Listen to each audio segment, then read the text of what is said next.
আগামী নির্বাচনকে ভোটের উৎসবে রূপ দিতে চায় নির্বাচন কমিশন। এই উৎসবে প্রবাসীদেরও সম্পৃক্ত করার তৎপরতা চলছে। তবে রাজনৈতিক দলের সমর্থন ছাড়া এই চেষ্টা কার্যকর হবে না, জানালেন প্রধান নির্বাচন কমিশনার এএমএম নাসির উদ্দিন।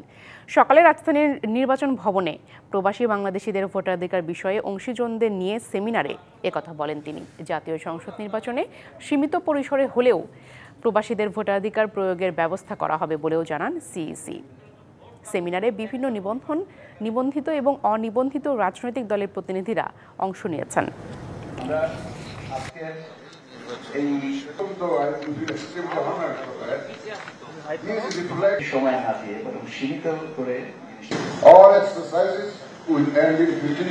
যদি আমরা রাজনৈতিক দলের সমর্থন না পাই, কারণ এই সমস্ত কাজে আউট অফ কান্ট্রি ভোটিংয়ে একটা ধরো সিম্পলিসিটি যেমন ইম্পর্টেন্ট, তারপরে আইন কানুনের পরিবর্তন যাতে যথাসম্ভব কম করতে হয়, কস্ট ইফেক্টিভ যাতে হয় এবং মানুষের ট্রাস্ট যাতে থাকে, এগুলো সব ইনশিওর করে আমাদেরকে আগা